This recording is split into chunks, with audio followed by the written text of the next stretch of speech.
What's going on, football fans? It's me, J.R. Clark, back again with another Pound for Pound ATL Live. Joined as always by my main man, Jonathan Holder. Jonathan, what's going on, brother?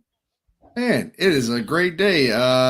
Wasn't sure what we were going to talk about today, and then all kinds of stuff happened and made our jobs a little bit easier. A little bit easier, right? Yeah, I was A little bit, yeah. as I was like putting together the thumbnail this morning and thinking about like, okay, what's the show going to be about? Like, how much didn't want to just continue recapping the same stuff over and over again.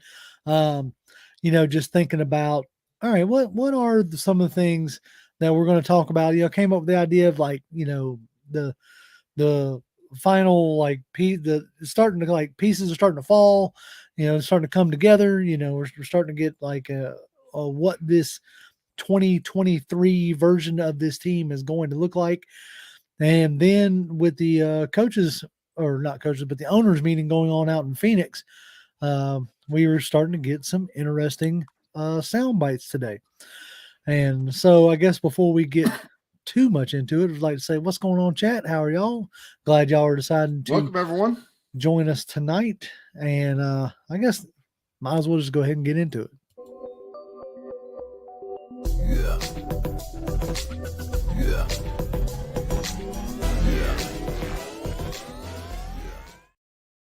All right.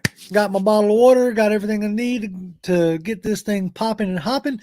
And we Yep. might as well not necessarily bury the lead, but go ahead and start off with Desmond Ridder has officially as we have gotten, officially been named QB1 for the 2023 Falcons season.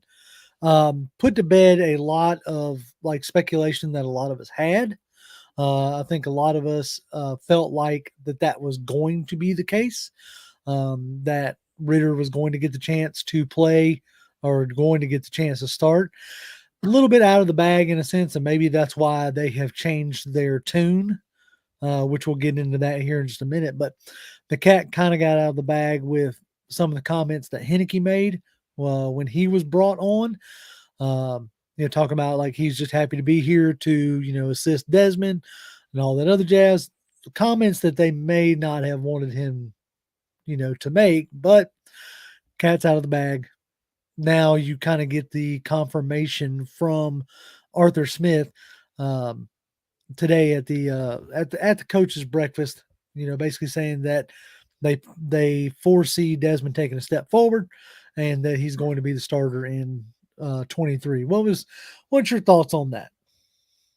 I mean, I guess it pops the balloon of all the Lamar lovers. Look, I got nothing against Lamar. I think he's a great player. But like all the people that were pining over that, we just gotten over it. Then all of a sudden, all this stuff happens with him talking about being Right. requesting a trade. And now everybody's back in on it, and now they got to burst that bubble again.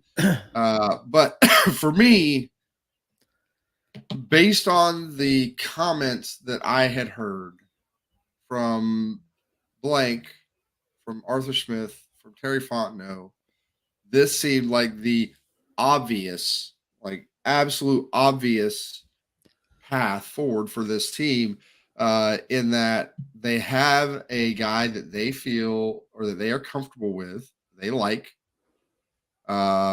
He's not going to cost them a ton of money right now. Yep. They can use that cap space they had this year and even potentially more next year. Because at least so far we haven't had to restructure anybody this offseason. Well, didn't they? Well, we haven't had to restructure like the two big guys left, Jake Matthews and Grady Jarrett. Those two guys, we had them kind of in our back pocket. Like if we absolutely had to, we Right. could. I think they did a restructure on Matthews in January, but it kind of got. Last January. Was it last January? Yeah, not this past. He has not been restructured this Okay. offseason. He restructured last offseason. Right. So this offseason, the only guy they technically restructured is, well, guess Lindstrom technically, Well, yeah, McGarry we just re-signed. Yeah, we re-signed McGarry. We extended Lindstrom, so that's not really a restructure. Eh, Um, it moves some money around for this year. yeah, Like we saved some money this year, so there was a little bit of a restructure. Yeah, I would put that in the restructure-ish yeah, I see what you're saying. Yep. web, but like the actual restructuring, like a Jake Matthews or Grady Jarrett, we haven't had to dip into that, so we don't have that. We're Adding not to our cap next year. right. We're not kicking the Um, can down the road right. in that aspect. So next year we could be looking at even more money than what we had this year, potentially. And we're going to sign some guys. So potentially, depends on how he goes, depends on what we do in the draft. Maybe we re-signed AJ Terrell or not. Who knows? Yeah, depending Yeah, on maybe they'll let him walk and Christian Gonzalez or Witherspoon or Joey Porter, whatever, becomes your your new quarterback one. CB1 or what have you. Yeah, But as far as the specifically about the Ritter thing, I think the kid deserves it. Terry Fontenot's come out and said, like, every time I check in on the kid to see how he's doing, he's working. And that's one thing we heard about all the way through college. This guy has worked for everything that he's gotten. This guy has been the hardest worker everywhere he's been. And he's going to continue to be that no matter where he's at going forward, whether that's here or anywhere else. So I like a guy like that, and I like giving that kind of a guy the shot. Now, if he comes out this coming season and it doesn't work, okay, it doesn't work. you move on. But you're not out 3-4 picks potentially Right. or $50 million because your guy that you brought in falls flat on his face or gets injured for the whole season or something like that, and you're stuck with him. Right. Like this guy, you can drop with minimal hit to your cap if necessary, and then now you still have all your picks for next year. Mhm. And if you feel like you have a guy that you really need to move up for, that you feel, and on top of that, you go through another free agency. We add more talent to the team through this draft and free agency, and you have a closer to complete team next year by the time the draft rolls around, and you look and see, is there a guy in this draft that we really like? And Right. if you like him, then you go get that guy and you try again.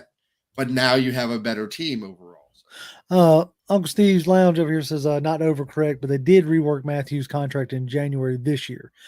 Was it this year? I could have swore it was last year. Yeah, I thought they had reworked it right before the season had ended, and we all kind of were like, slightly confused by that. But either way, Jake Matthews ain't going nowhere, and I don't think it's going to, whatever rework they did in January isn't going to hinder what they do going forward. But before I want to kind of switch it up a little bit today. I want to highlight some folks before we get real deep into much anything. Charles B says, "What's up, guys? What's going on, Charles? How are you tonight, sir?" And another PR says, "Hola, everyone. Hello." Hola. Let's see. Woon Carter, our good buddy Woon, says, "What's up, JR and Big John? Glad to see you guys on Tuesday night. We are glad to be here." Absolutely. Very much so glad to be here. Bradley Burnett says, "Howdy, everyone." Bradley, I need to do me a favor, put a message in chat. How's the moderator thing going? Is that you still good with that? I hadn't reached back out to you lately, but I saw your name and I wanted to see how you were doing with that. So if you could let me know, that would be awesome. All right. I want to briefly touch on this whole, I don't want to stay here long, right? Because with the full on endorsement of, Ridder being QB1, I think the reason why they were holding that close to the vest is for the off chance that a QB was sitting there at 8. Because if the off chance that a Will Levis or an Anthony Richardson is sitting there at 8, and you, up to the point you have let everybody know that you're willing to take a QB, yeah, then you have a better chance at getting a higher price. But if you roll into the draft already proclaiming Desmond as QB1, then you might not get the price that you're looking for if one of those guys is sitting there. I think that's the only reason why on a like poker face chess move type situation hadn't necessarily came out and said it. I do think that the intent all along was for Desmond to be QB1 in 23. Um, Yep. so to It could be all kinds of things too. Like, for example, like I just talked about it, like Terry Fontenot checks in with this kid, and he's like, every time they check in with him, he's working, he's doing something, what have you. Maybe for all we know, they had somewhere some timeline, some guidelines, whatever, that basically said, you know, if he does these things, then it essentially earns him a spot to at least give him the shot. right. And so it could be that. It could be a lot of different It could things. be a But yeah, many different factors. Fred, we appreciate the $2. what up, Fred? Very much so. He says 12-5, Ritter is the man. There's a good possibility. Like we got plenty of time to get into that aspect of it as the off season and the summer drags on. But I think Ritter has. I'll put it to you like this: I think Ritter has as good of a chance this season as all but about maybe one of the rookies in this draft class. So I think you're doing fine by going into the season with him. Now, allergies, boy. So when it comes to Lamar Jackson, and I'm going to go ahead and move into this little topic right here. We're going to kind of switch into this. The national media's like outlook on the Falcons. Okay. From word go, from the whole point of like Jackson basically, looking like he was going to be a free agent because of the Desmond thing last year. Everybody, all the national pundits, all the national media, all those guys immediately just assumed that the Falcons were going to be in the hunt for Lamar Jackson. They took the Desmond Watson stuff, or Deshaun Watson stuff. They took the Deshaun Watson stuff and then off of that made a full-on assumption that we were going to be in the market for Lamar Jackson. And I think that was a false assumption from the get-go. I think and I said it last year, I've said it earlier this year, and I'll continue to say it until I'm blue in the face. The Deshaun Watson thing was a unique case because of his relationship with Arthur Blank. Period. Point blank. Because of his relationship, the previous relationship, we all know that Deshaun Watson grew up in that area, that Deshaun Watson was like routinely around the Falcons organization as a young man, as a high school kid. He was the ball boy. He was very much around the Falcons organization and had a really good relationship with Arthur Blank.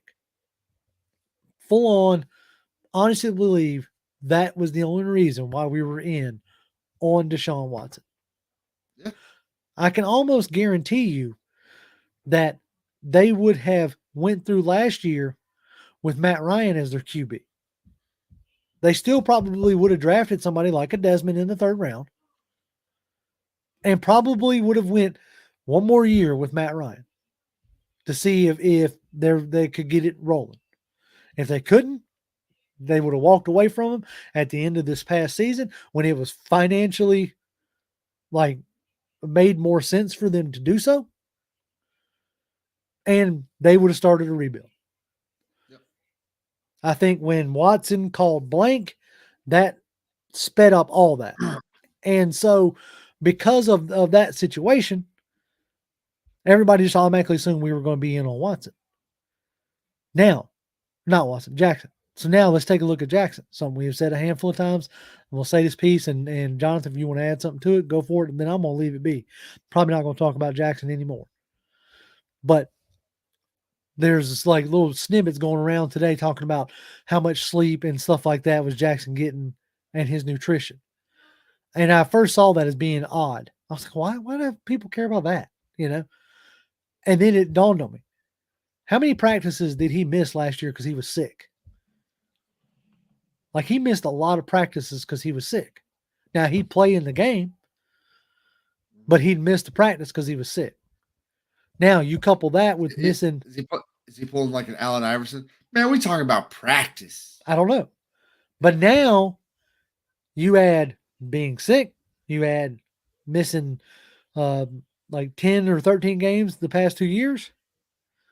Then you add in now how the fact that he doesn't have proper representation that the rest of the NFL is used to dealing with.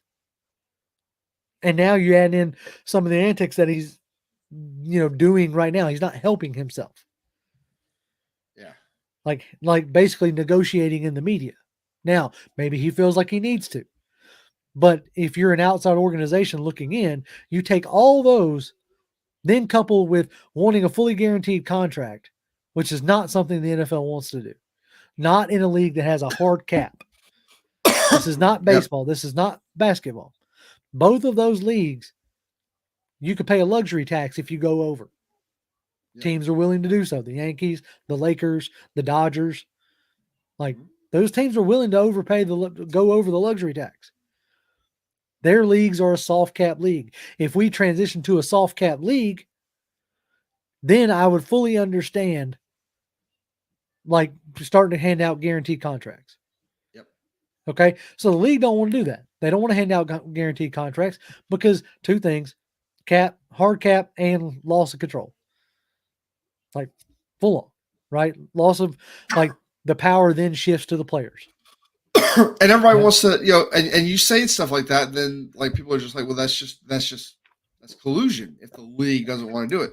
But I'll say this, like, regardless of what you think of decisions that are made, personnel decisions or what have you, and how teams are constructed around the league, nobody, and I mean nobody, that is a GM or higher in this league, none of them are idiots. Okay, so they exactly what you just said. Like, why am I? And look, if Lamar won the MVP 4 years ago, maybe was in the running on another couple of years or whatever, but lost out. But he also stayed healthy and all those things. Then you go looking for that kind of contract. He won MVP, hasn't really even come close to matching that season since then. Nope. And especially last couple seasons, the injuries, and then last season when he was in, the guy was the cause of a lot of problems on offense with fumbles and stuff like that. He had a lot of issues. After the first handful of games of the season, right, he started to run into problems where they were up by like 2 touchdowns in the fourth quarter, and then their offense would just go completely silent. Yep. Which we've seen all too much here.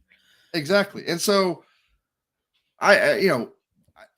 these guys see this, they know, like, I guarantee you when Deshaun Watson signed his deal, every GM wanted to literally scream at the house. Not just GM, every owner.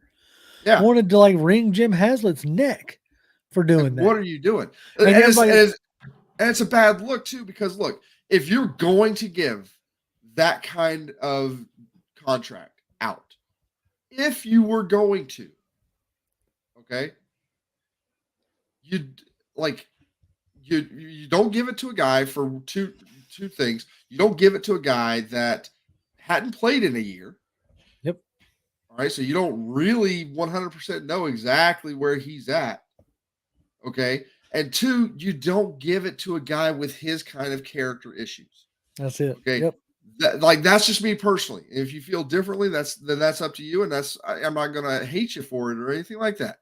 But like for me, I'm not giving a guy $230 million guaranteed fully when you never know when, you could try to keep this guy under lock and key, but you never know when the next media scandal pops up because he couldn't keep his hands to himself. Exactly. You know, That's he's a guy that has put himself in bad positions already, and now you're going to give him all this money, and you're going to throw out the red carpet for him, and you're going to treat him like a king, and you're just going to do nothing but inflate that ego that was already high because he thought he could get away with what he was doing before, and he technically did get away with it. So, oh yeah, no doubt, no doubt. And so, like when we speak about Lamar and you talk about collusion, if we all walked into the, if all of us walked into a store and there's a Matt Ryan jersey hanging on the rack, framed up quite nicely, and they want $300 for it, and we all decide we ain't paying $300 for it, I don't have to talk to you for you to come to the same conclusion, yeah, and that's not collusion. I hate to say that to people, but that's not collusion. If we all decide independently that something is too overpriced and we don't want to pay that much money for something, that's just it's too overpriced. yep. And right now, unfortunately, Lamar Jackson isn't necessarily helping himself. So, all right, I'll move off of that because I don't. Unless he ends up, being here. I'm in a way. I'm not like don't really feel like talking about it much anymore. Um, I will say though, as far as like the national media outlet stuff, I've seen a lot of like grades going on that uh have the Falcons with like a C or a D, for their offseason moves, which I find to be, interesting. You sign the best free safety in the league.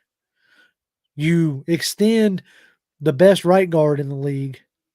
You bring in a better than average defensive tackle. You can somewhat kind of question if the uh Caden Ellis, who like had one decent year and not even a full year, if he was worth a 3-year deal. But all the moves that have been made are shoring up positions, along with like the move today, with signing Scotty Miller, which we'll get into here in a minute. But all the moves that have been made so far are good moves that you're not actually paying out the nose for. And so I don't understand. And all of it really circles around the fact that you're rolling into the season with Desmond as your starting quarterback. And people just the outside media just cannot accept that. Like they cannot accept that was your plan. Like Football Outsiders had it say like they gave us a D because there was no coherent plan. What? No coherent plan. Like no coherent plan that you could see. I mean, I myself can see quite a bit what the plan is going forward.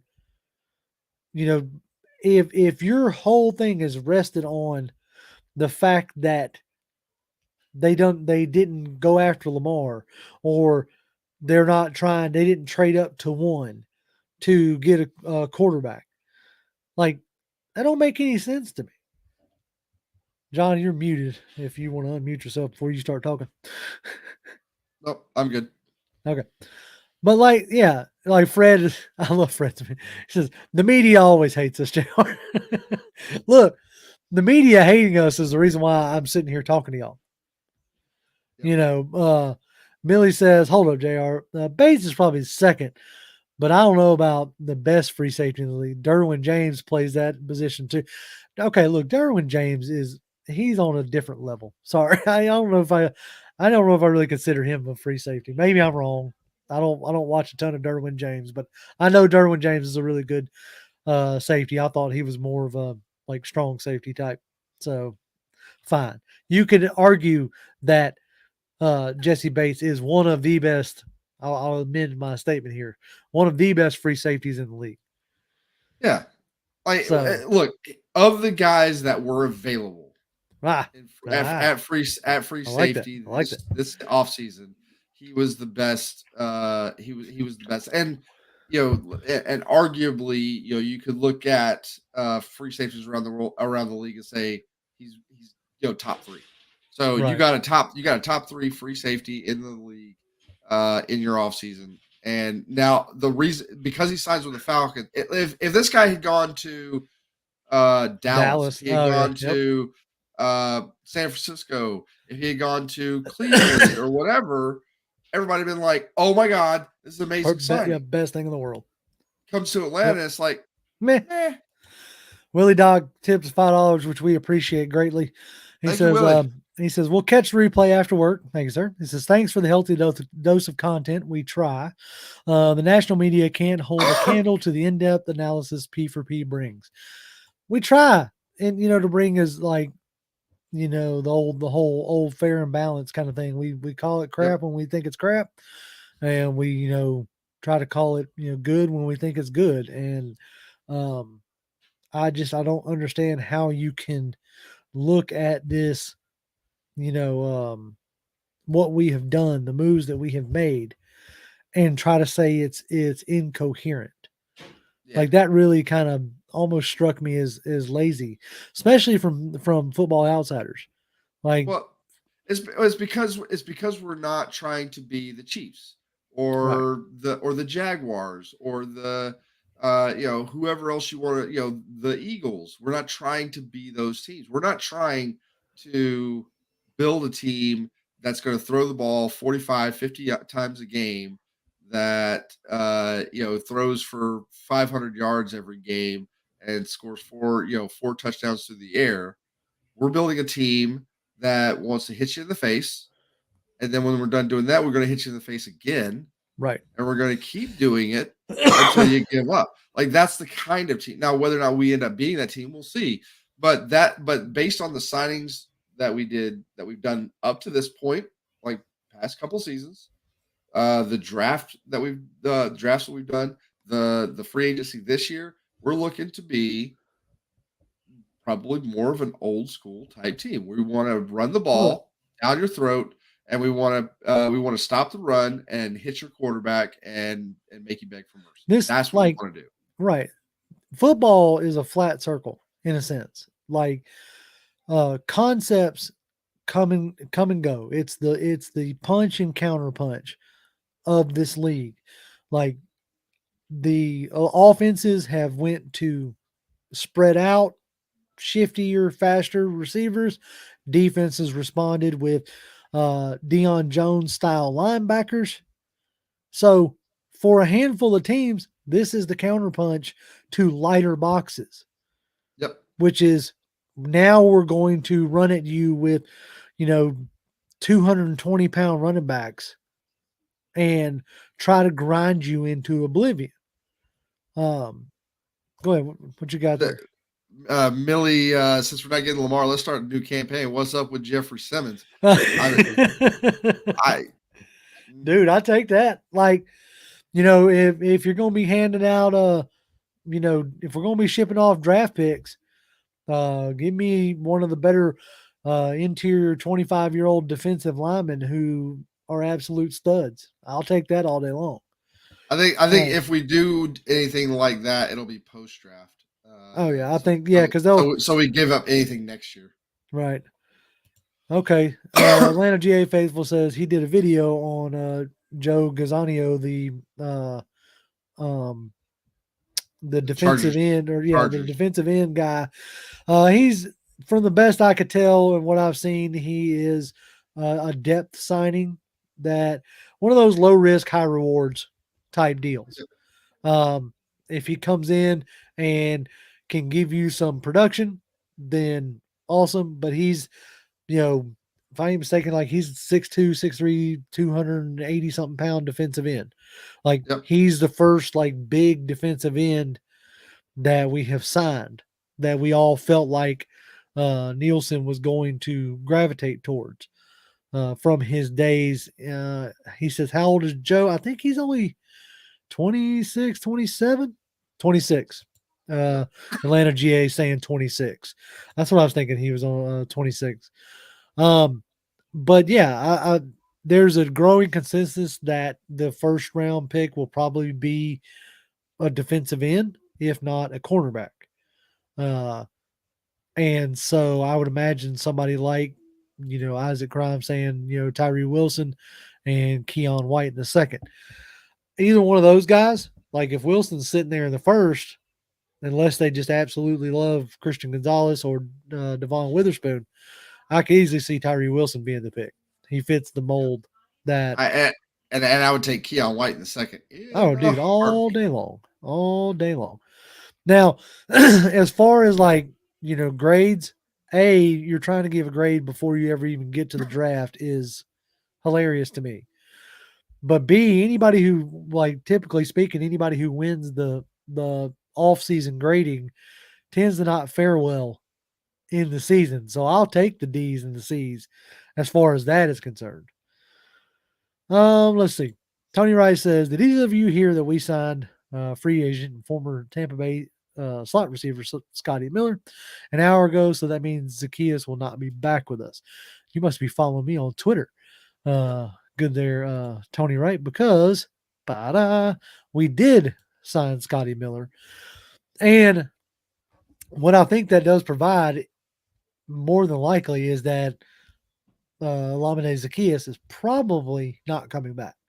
Probably. I would imagine, because it seems like the direction they want to go with that slot receiver, third receiver, fourth, fifth target is somebody who's fast. And Scotty Miller's got some speed. He's got some wheels for sure. Yes, he absolutely has some speed.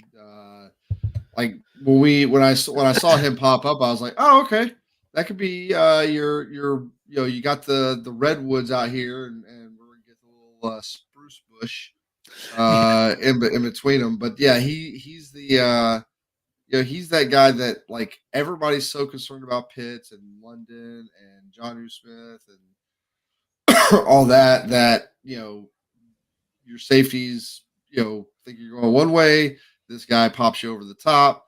This guy I could see him not being wide receiver 2 or anything like that, or even 3, probably 4. But he could be that guy that just every now and then you're not expecting it, and the guy just cleans your clock. And Yep. it's nice to have a guy like that if that's what he turns into.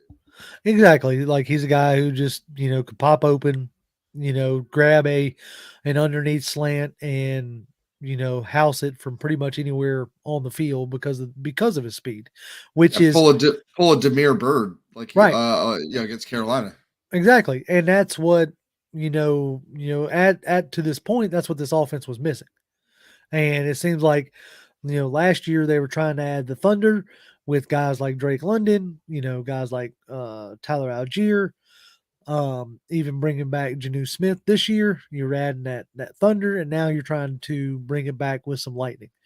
So I like the signing of Scotty Miller. I'll be interested to see just how like involved is he in the game plan on a weekly basis, because like Demir Bird and Cordell Hodge, some of the faster receivers from last year, didn't necessarily factor into the game plan a ton, but other circumstances, you couldn't hit a deep ball to save your life last year. So maybe maybe that stuff changes, and now you have a guy who can take the top off the defense.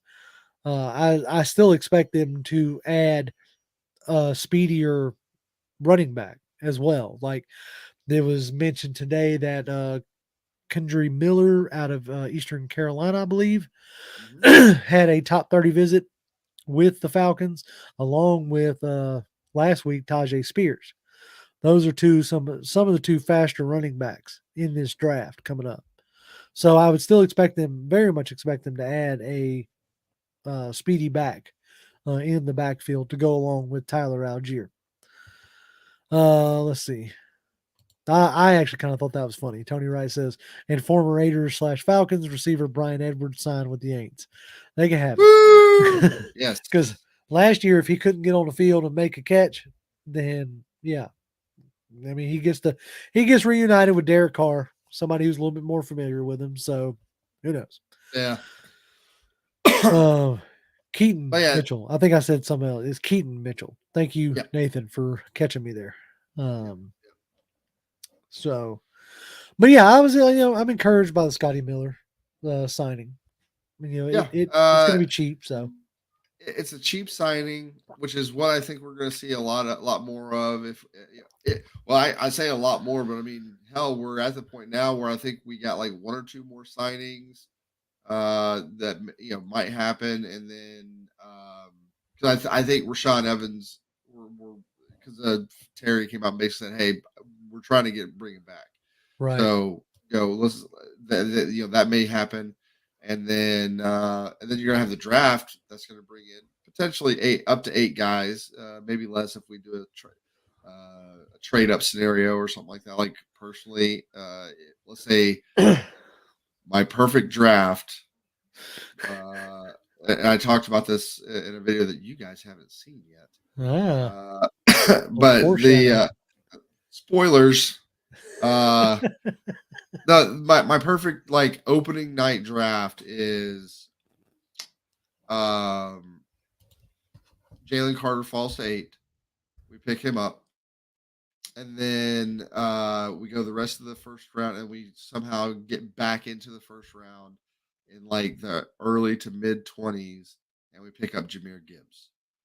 That would be my perfect like day one draft for the Falcons for me personally. Millie says Scotty Miller kind of rules out Tank Dell for me. Well, yeah, he kind of does. I mean, you say that, but I saw somebody, I don't know who did it, but who posted it, but I saw somebody on Twitter like this is like Scotty Miller's not a long term signing. Scotty Miller, he's a 1 year. Yep. He's a guy you bring in for a year.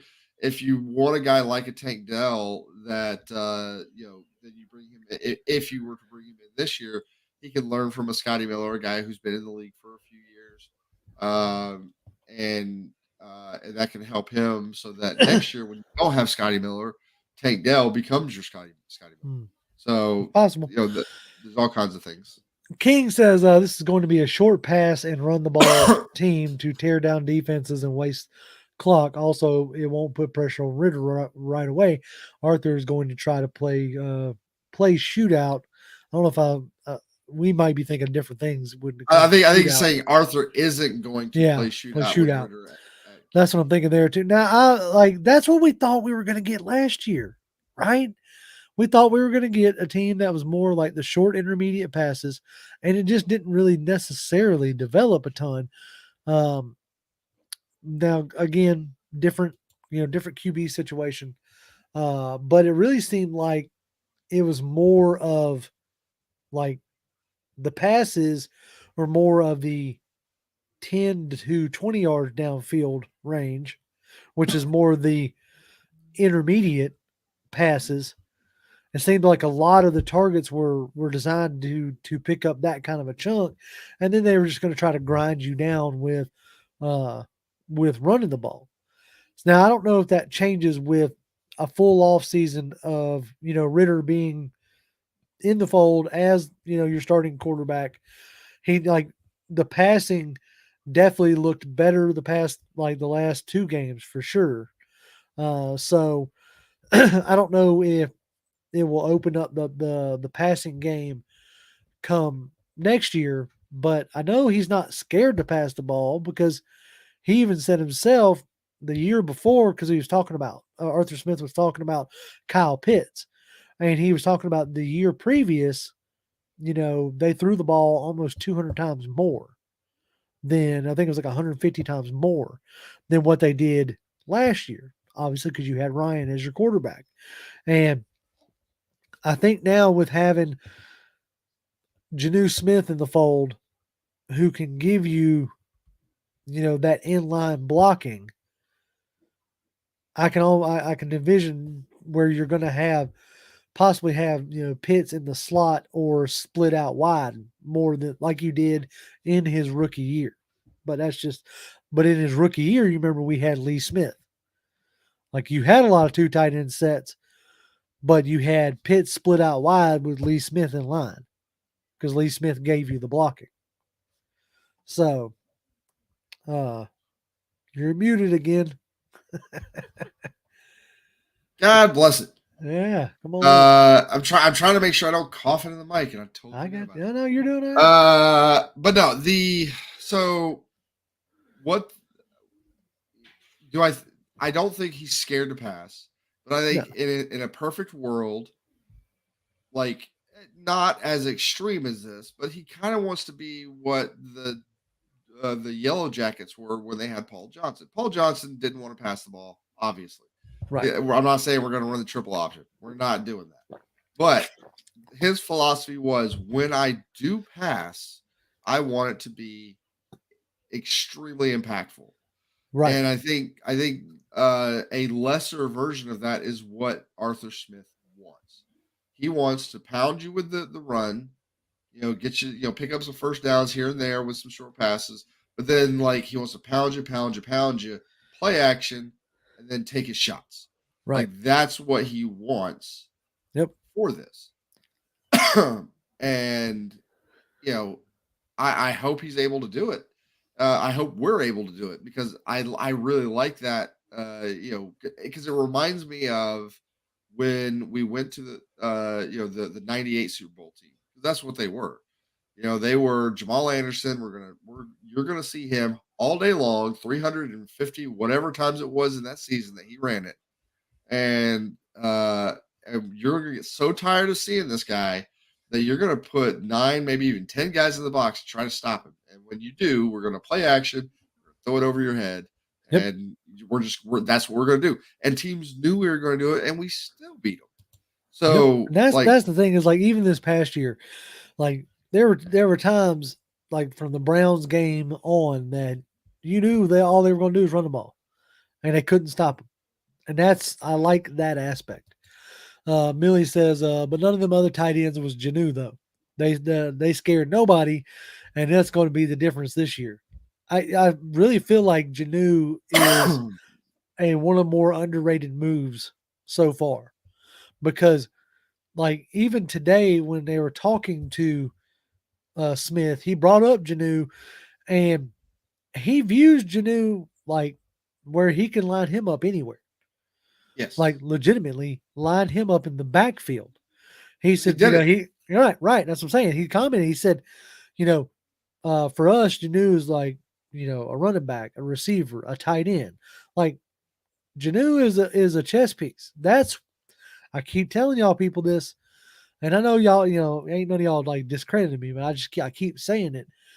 Is this they're trying very hard for a positionless football team outside of some things that you can't do, as far as obviously quarterback has to be quarterback, offensive linemen have to be offensive linemen, but as far as like skill guys goes, you know, uh, let's see.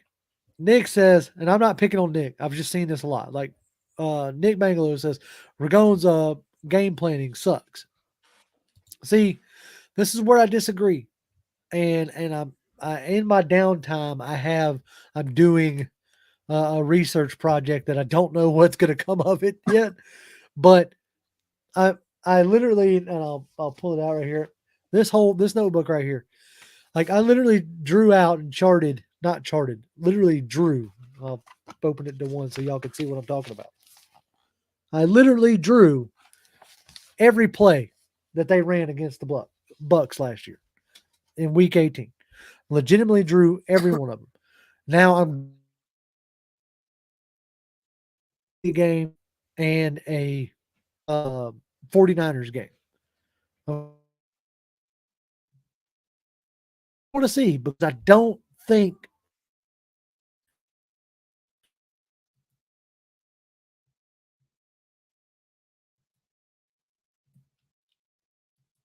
Well, Jr. seems like he might be having some issues. hold on. Uh, yep, Why am we lost you I? for a second. Yeah, we did. I think everything's good now. I don't know. It was acting stupid. Yep, Trying to tell me that I didn't have internet, which is retarded because I'm hardwired in. yep. So anyway, so yeah, I'm gonna see like I really want to see what the play designs like look like because I got a feeling that it ain't nearly as different as some people like to think that it is. I think that we're being more harsh on our team because it's our team Yes. and because it looks a little different. So that's what Well, I'm. Well, and I see that because the problem is like a lot of times when we go and watch, we don't even necessarily go and watch other teams. What ends up happening is we end up watching the highlight packages from other teams, and we see nothing but highlight after highlight after highlight after highlight. And at least in my mind, that just because I've caught myself doing that before, where I'm like, this is why can we not do this, why are we not this explosive and this and that and the other, and Mhm. it's not that we're not or can't be, it's just that I'm so used to seeing it over and over and over again when I'm watching the sports center highlights and all this other stuff. But yeah, the I mean, if we want to look at last year and say, oh, Arthur Smith's play calling is whatever, I'm just going to say, look, Mariota was a starting quarterback, and I found it absolutely hilarious. And I understand they got to do it. It's PR. But I found it hilarious watching the Eagles Try to uh, hype him up. try to hype him up. I was like, what is going? And I saw more than a few people like, hey, you forgot one, like showing him Throwing him from the his I'm back. throwing it from his back kind of situation. Exactly. All right, let's see here. I tend to agree with Tony. Signing Janu was a great signing, as Janu will make Pitts better and Pitts will make Janu better. Stay tuned. I challenge all y'all to go back and look at the production that Janu Smith and Anthony Ferkser had for uh, the 2 years that they were together at up in Tennessee. Yeah, The one signing that I'm waiting for it to be announced is Michael Pruitt. I would imagine that they would bring him back as a third, but they brought back Parker Hesse, so that may be their, like, Michael Pruitt may be out, like Janu Smith may be a Michael Pruitt upgrade, which would suck because um, Michael was fun to watch last year. I mean, all he did was score touchdowns, That's man. right, he was touchdown maker. Let's see. Okay. Millie says, question is, do I draft Pitts high again this year in fantasy? I think you'll actually be able to get him a little bit lower. I think a lot of people will be out on him. I'm not much of a Yeah, fantasy guy, but I think a lot of people will be out on him. So you may not have to draft him nearly as high myself. yeah. A lot of people are going to be like, we're going to do because we have Ritter. The offense is going to stink, and like there's going to be a lot of people that are going to be really out on Pitts, and it depends on the league, but yeah, you probably drop a lower pick on him. Definitely. I definitely feel that way. Wallace, he says Witherspoon is more aggressive than Gonzalez. Next week we have a video out with uh, a gentleman who came on and really gave us a lot of insightful information on the cornerback. So you're definitely going to check that out. That'll probably be next Thursday when that comes out. This Thursday, we have a video coming out that I sat down with Aaron Freeman of Locked On Falcons, and me and him talked O lineman. So it was a really good conversation. Hopefully, y'all will enjoy that. He brings up some names that y'all might not be thinking, because up to this point, we really haven't. We're still kind of in flux on who our left guard is going to be. Yeah, Everybody feels like that we're going to bring back, Wilkerson, but it hasn't happened as of yet. We haven't brought any other outside. So technically speaking, as of right now, your offensive line hasn't gotten any better than what it was last year. So um, uh, I spent some time with Aaron talking about O lineman and who we could uh, go out and target in, especially in the draft. Let's see. Okay, Noah E says, why not trade for Lance and pair him with Pitts for more competition for Ritter? Pair him with Pitt. What? Oh, you're talking about, okay, maybe pairing Trey Lance with Pitts. Okay, if you're talking about Trey Lance, one thing to keep in mind with Trey Lance, he hasn't played a full season in about 4 years yep, because he was out the COVID year. He got drafted the next year, sat behind Garoppolo, yep, played 2 games last year, and got hurt and didn't play all season. So that's 3 And, years. and he's going to be hurt to start the season, Right. is my understanding. Right. Because, the likelihood is that the starting quarterback for the 49ers day one is probably going to be Sam Darnold. Right. And so my deal is like I don't think you're going to get him for what you're willing to give up, because like for a guy who hasn't really played a down in 3 years, I'm not giving you more than about a fourth or fifth rounder for him. Yeah, And I can't see they're them not going to coming want to off give of that up for a number one overall draft pick. that. They traded up, or traded up and gave up capital to get. Mm-hmm. So I like Trey Lance. He was the quarterback that I liked in that draft. But I just don't see them making that move. This is a guy I do forget about, Pantera, the 6'7" Fitzpatrick from Georgia. He was on IR. You're right. I do forget about Fitzpatrick. And he was definitely a blocking tight end that in Georgia that didn't really get a chance to do much with guys like Brock Bowers and Darnell Washington. So I guess I don't think about him because I don't really outside of blocking. I don't know what he really represents for you. Yep. Yep. He's Uh, he's basically your extra lineman when you don't want to put out a lineman. an actual lineman, yeah. Eric Mack, I tend to agree. Trey Lance has to prove he's worthy, right? And he hadn't had a chance to yet. And unfortunately, he probably won't get his chance before he leaves San Francisco because, yeah, Brock Purdy is going to have is going to have to do some recovery. But as soon as he's back, he's QB1. Right. And they've already pretty much said that if they were both healthy, that Purdy would be taking the QB1 snaps. Yep. So that tells you a lot there. Like, I tell you this, I ain't gonna lie. If you could throw a fifth or even one of the fourths, I would entertain that, because I personally thought Trey Lance was very talented and fit this what Arthur Smith wanted to do very well. But I ain't giving up more. That fourth is the absolute highest. And I would like everybody's been alluding to, I would try to wait until give up a pick for next year. Like, I wouldn't try to give up one this year to see Yeah. what uh Billy making me laugh today. Fitzpatrick is literally one sausage and gravy biscuit away from being a tackle. Man, don't I know it? Man, sausage and gravy was so good. Man, You come make me on. hungry. I'm about to say, I've been trying to not be as rotund myself, and what I wouldn't give for a sausage gravy biscuit.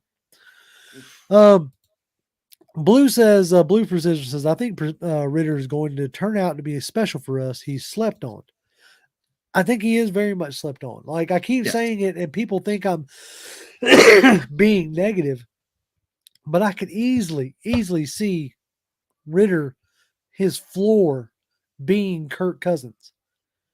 And Kirk Cousins has been in this league for 10 years now. Yeah. A lot of people forget, only because it was a 3-year deal and it was the amount of guarantees that other quarterbacks had gotten. But Kirk Cousins was the first one to get a fully guaranteed contract. He had a 3-year, $84 million contract. Now I'll tell you right now, if the players are wanting fully guaranteed contracts with the current situation as it stands with the cap, it's going to have to be more like in line with that kind of a deal with like Yeah. That's where I thought we were heading, to be completely honest. The high end numbers are going to have to come down. You're probably not going to get as many years out of it, and you're just essentially just going to say like, okay, normally I would have paid for I would have done a deal and gotten $40 million guaranteed or whatever in that deal. Well, now that same deal is 3 years, $40 million fully guaranteed, and be done with it. Like Uh-huh. if you're gonna go, I think that's probably a far more palatable situation for the owners than we're gonna pay $250 million to a quarterback, especially a guy who is shown to be injury prone potentially. You know, no. There's a yep. I completely okay. I want to. There's two things I want to make. I'm just reading this from Scott Blair. It says last one as I start writing on Fontenot on remaining active and free agent. He says we still have some irons out. We're always looking for players. There may not be high profile deals, but we're still looking. We still want to sign some players heading up to the draft. We're always open. So, like, you might get some more like Scotty Miller type stuff, which is good. I want to also address this because I see this get brought up a lot. Tony Wright says, here's another fact. In 2022, Jameer Slayer was drafted in the 6th round, 195. We drafted Schaefer in the 6th round at 190. And I see people like a lot of times like say, oh man, what could have been, blah, blah, blah. I will say this. Slayer he's a tackle. Like he's a left tackle. Like we didn't draft him, in my opinion, because he was a left tackle. And I get it that he came in as a backup to Rashawn Slater when it went down and played extremely well at tackle, not guard. Not saying that he couldn't play guard. I'm just saying when we drafted Slater or Schaefer over Slayer, I think it was solely because of he's a guard, in my opinion. So, we had our swing tackle. Right. We had a stalwart left tackle in Jake Matthews. So, and the guy's going to play for a few more years. And so that was not a priority for them to go and get. And they felt like when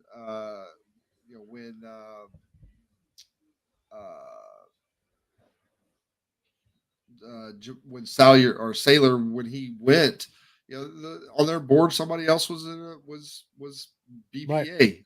Right. I am never going to argue. I'm not going, and I'm not saying you're trying to argue, Tony.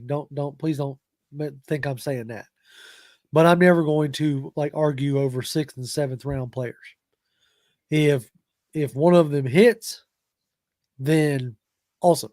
Since Slayer played the rest of the season, and my point that Schaefer should go out and take the left guard position. And maybe he does. Absolutely. Maybe he does. If that was the point that you were making, sorry, I just seen especially over the season, I had just seen so many people when Slayer got put in the position and succeeded, like my like Twitter that is full of like very pessimistic Falcons fans, and Falcons like amateur analysts like I am, like started bemoaning immediately. So maybe I was having PTSD on that one. GA Texas boy says, do Hennessy or Schaefer take the left guard spot? I think they really liked what they had in Hennessy. Yeah. We don't know what Schaefer can do. Right. So like the guy was basically inactive the whole season, or was he on IR? I can't remember. I think he was on IR for a good bit of it. And if he did get reactivated, he didn't make it onto the active roster. So he's going to have to come in and fight for sure. And Hennessy at left guard, not at center. Hennessy at left guard, when he did play the last few games, he came in and he looked pretty good. He got beat a couple times, but like he looked pretty good. He didn't look like a complete and utter, turnstile at left guard. So he looked better than he did in his rookie season at left guard. That's for sure. Pantera asks, why is Leonard Floyd still unemployed?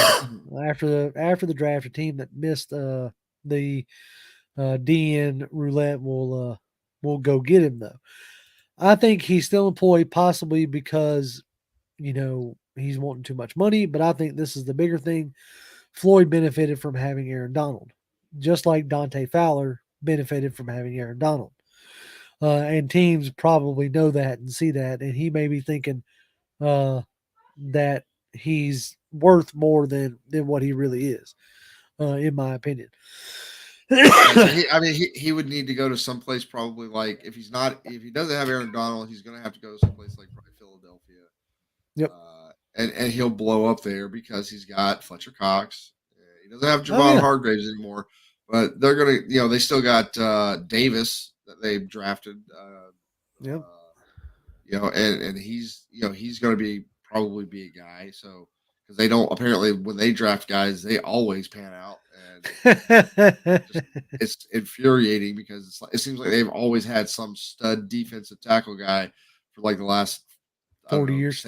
century or something like that. King 7 says, any pretty good players left in free agency besides Yannick? Yes. If you're talking about, even if you're just talking about like defensive end wise, you have like Yannick is up there, but Yannick is, I think I saw Aaron Freeman tweet out, and it's something that made a lot of sense to me. You already have Yannick at home, so to speak, in AK 47. Same type of build, same type of player. You also have a potential Yannick in D'Angelo Malone. Same type of build, same type of player. Okay. So they're probably wanting and hoping that one of those two guys this year will step up. Okay. Mhm. So when I look at the free agent market at veteran defensive end, because I agree, we still need to bring in a veteran defensive end. What are they waiting for? All right, first of all, you talk to Calais Campbell, so that shows you that they're interested. They may be wanting to do some more smaller deals. So a guy like Dwayne Smoot, Contavious Street is still out there. Um, like I said, Dwayne Smoot's still out there. There's a handful of guys who are still out there on the market that could fill that big DN role. Now you brought in the guy from the Chargers, um, Jose or Joe. I can't remember. I'm gonna have to hear his last name before I try to say it. But yeah, you brought him I, in, so there's a depth piece. yeah, like the somebody they're asking like what are they waiting for? What is everybody else waiting for? Right. Because these guys they're all still out there. They're all still sitting on So the. they're also it's not like we waited around and they got snapped up. Like all those guys are still out there. Frank Clark is still out there. Oh yeah, yeah. Frank Clark's This still guy's on the been market. that guy's been out there and he's been a really big contributing factor to defenses that have won a couple Super Bowls over the last few years. So like why is he not signed somewhere? Yep. Why it's just a situation where you're probably right that guys are looking for it could be guys are looking for bigger money, could be that guys think they're worth more money than what they are because they were playing with those kinds of guys. um All right, I know he was either. They tweeted out that little card. It was like, oh, signed, and I was like, man. I said who, and that's bad if I have to say who, because I yep. spent way too much time like perusing all this stuff. I had no clue who that guy was. Um, so we'll see if he turns into something or amounts to anything other than just a good backup piece. So we'll see how that goes. Like here's and I probably said it here. If I haven't said it here, I've said it on Twitter somewhere. This is yes, is this everybody says this is the first year of the rebuild. This is the first year of the rebuild. This team is not going to be complete after this free agency, after this draft, after this offseason. This team is not going to be complete. This Nope. is the first step to getting to where you want to go. Even if we'd have had $100 million, this team wouldn't be the team, like the end goal, over Nope. one off season. Like No, it's hard it, to do that. yeah. So now could we luck out and some guys that we the Graziano, the guy I know we've talked about him all day. Scotty Miller. Scotty Miller. Yeah. Ridder balls out and is everybody looks at him as the next Mahomes. Who knows? All of that stuff could happen, and yeah, we could be sitting here going to the Super Bowl this year. Do I think that's going to happen? Probably No. not. Right. Probably not. Yeah, but Sorry. but it's going to take this offseason and at minimum probably next offseason before I, you really get this team built to where you really want to be. Now, if we overachieve this year and do more than what we think we're going to do, I am in love with that. right. But See, I don't know if I agree, Millie. He says, but it's still playoff or bust. I don't think so. Um, Not in the way I think for us fans it's playoff or bust. But keep in mind, last year, up until like the last, going into the last 2 games, 3 games at most, you were in contention for the NFC South. Like you were in contention, and you will be in contention again this year. Like if he did that, if this coaching staff was able to do what they did and win 7 games with the roster that they had last year, then we're going to have we're going to be a better team this year. We have a better roster.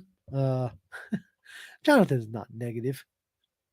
Unmute yourself. You're going to be negative if you keep yourself muted. yeah, I know. I'm not negative. I am realistic because I have been a fan for so many years, and I have gotten to the point where I'm like, this off season is the off season, and it just doesn't happen. And so, like, now I'll say this, Nick, 9-9. You can't do 99. Can't do 99. It's only 17 Uh, games, but I'll say 10-7, unless you're 11 and counting. 6 is probably where we're at. Would be my guess. Now things could bounce wrong and stuff like that, and we could be a couple games below that.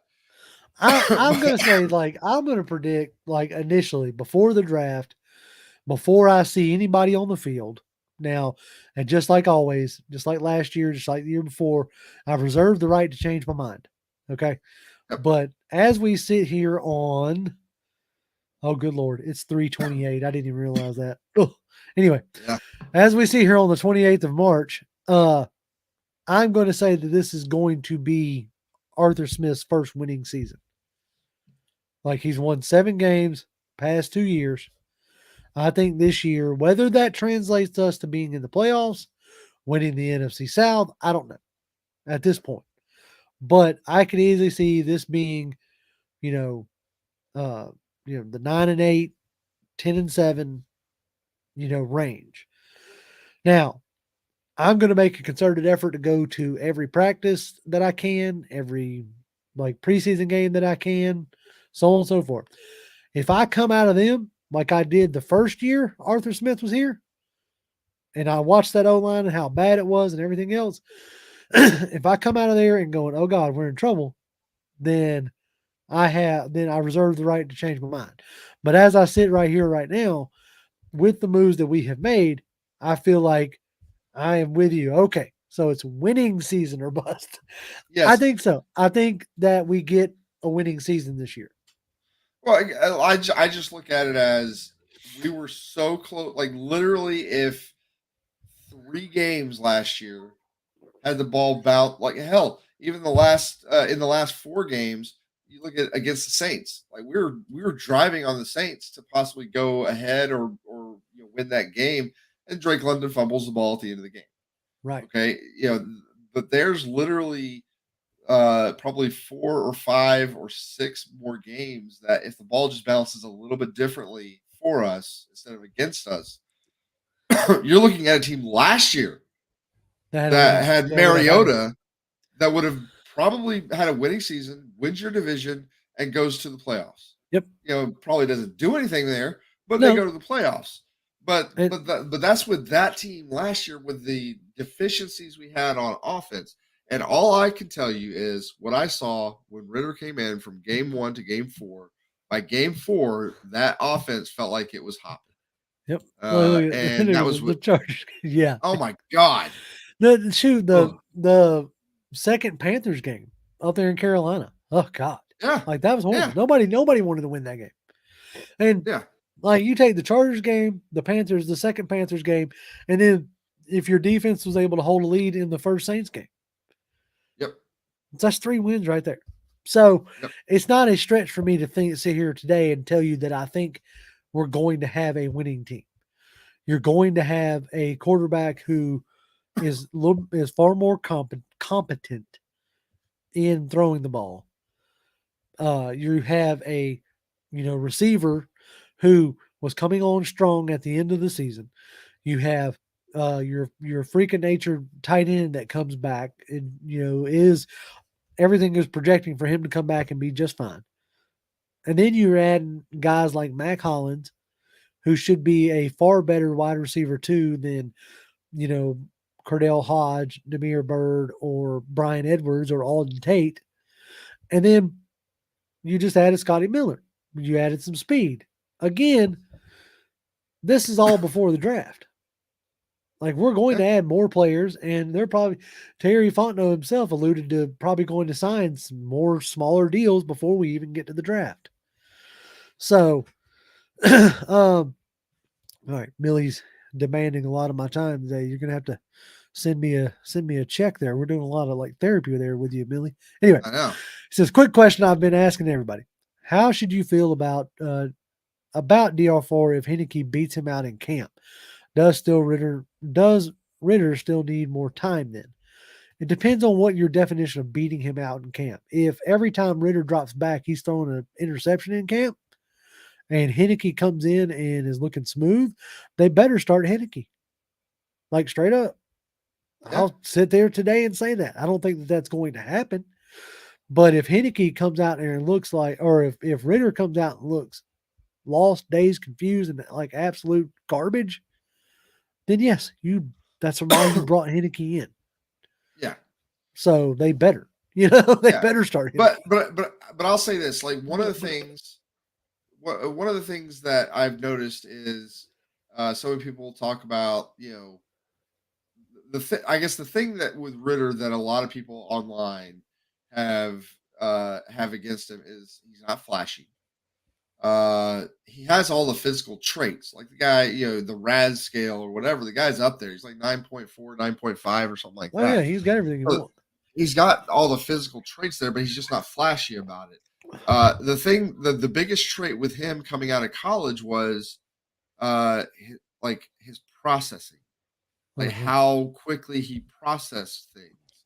And that probably over just about anything else, sort of, you got, if you can't throw it 5 yards, then you got a problem. But I mean, as long as you can get it downfield, doesn't have to be the strongest arm in the game. As long as you can get it downfield, you can make those out pass, the passes on the outs to the sidelines, and he can do that. If he can make those passes, and you pair that with a mind that can process this stuff in a quicker fashion, that's that's how that's going. Yep, That's how you become a good starting quarterback in the that's it. Let's see a few more as we start to wrap this thing up. NFL. Tony says Witherspoon is the player Atlanta's Falcons should draft in the first round. Hopefully, we can trade down a few spots, like from 8 to 11 with Tennessee, and draft him. I will encourage you very much so to watch the cornerback video that we put out next week. Uh, I think you'll really enjoy that. Let's see. Keep on rocking. True Black says we're going to draft BPA. Terry did a good job this offseason so far. That's like he That's his set himself. mantra. Right. You know his motto now. You know his MO. Him is O. Him is O. Him. Good Lord. His MO. I'm There gonna you get this go. English thing right. Got it. His MO is BPA. He told you that from day one, and he is stuck to it. Now his BPA may be different than yours, but that's what he's doing. Um, So I don't think Ritter will lose his job in practice. Man, we talk about practice in AI sports. that's right. Yeah. Now I will agree with Chris. Ritter's accuracy was a question coming out of college, as well as that will need improvement this offseason. You are 100% correct. His accuracy was the big knock on him. And that was Yep. something that I noticed when I watched his tape is there were times where he was throwing behind his receivers. He did that a little bit in preseason, but even in the games, it was better than it was even in preseason. And as far as like arm strength goes, I'm gonna have to like clip it just so that I can have it on demand. But that 40-yard plus rope to Drake London down the sideline where Yeah. he is up off his feet, and that's pure arm strength. Like he's not planted in the ground at all, and he's throwing it 40 yards down the field. Yeah. So he's got the arm strength. He's got the arm strength. He has there was a couple times where he overthrew some guys, but overall, like the accuracy compared to what I had seen of him in college, compared to what I had heard of scouts talking about, his accuracy surprised me. In not necessarily in the first game, though he wasn't exactly like all over the place or anything. But by the time you got to the third and fourth game, that accuracy had gotten a lot better. Right. And I think you give this guy an off season, you let him build that chemistry with the wide receivers that he gets, because you saw the guy that he had the most amount with was Drake London, and like him, they were on it. Yep. Yep. And you give him that same chemistry with the other guys. Man. Yep. All right. Is you talking about our first two picks, King, or the first two picks of the draft?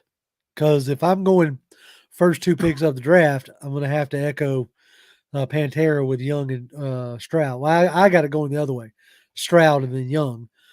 But if you're talking about, but if you're talking about our picks, who I think our first two picks will be, I think first round is going to be, I'm going to say it'll be Christian Gonzalez. And then our second round will be either Keon White or the kid out of Northwestern, 80-80. Adebawore. Sure. Adebawore. We'll go with that. That's what I'm saying. What you got, Jonathan? What do you think? All right. So I think if we this is assuming no trades. Right. Okay? No trades. We're just gonna say if we stick at 8 and 44, I think that it is going to be. I am in agreement that I think it will probably be Christian Gonzalez. And then I think if we do that, then I think once you get to the second round, I think it might be. I really like that Adi guy. I think right. I would. I mean, that guy is a freak. Yeah, he is. Of nature, running a sub 4.540 at 280 something pounds. Yeah, yeah, absolute freak, absolute crazy. But yeah, so it would be. So I'm in agreement with you. I'd take him or Keon White. Yeah, if Keon's there. I got a feeling Keon's going to go in the first round, but that's just me. He seems like the kind of guy that would go late in the first round to like New England. Right. That's what that Belichick or Kansas City or something. Yeah, that or Kansas City or something like that. And then years down the road, everybody's like, "Oh my God, this guy's amazing!" And it's like, God dang it! Exactly. All right, folks. I think that's going to do it for us tonight. We appreciate y'all tuning in. Yeah, exactly. Ada Tamiwa Adebawore. Yeah, there you go. Have at it. Yep. If that happens, I'm gonna call that man 80-80. And yeah, I hope he picks that. Anyway, so all right, folks, that's gonna do it for us. Like I said, on Thursday we got a video coming out where I sit down and talk with Aaron Freeman about O-line play or O-line guys. Good. Real quick. Dwayne Cardell, so lockdown corners and backfield will bolster our pass rush. Correct. Adi is not backfield. No, Adi he's a defensive end. Yeah, out of Northwestern. Yeah. And yes, a lockdown corner will bolster your pass rush every time. Yes, it will. Every time. So, all right, folks. Like I said, catch videos coming out on Thursday. We'll have our mine and Jonathan's draft O-line stuff coming out on Saturday, and then we'll be back live on Tuesday. As always, Falcons fans, you can follow me on Twitter. I'm at Grimm1128, GRIMM1128. Jonathan? At Jonathan M. Holder. Come by and say hi. Yep. And as always, Falcons fans, rise up. Rise up.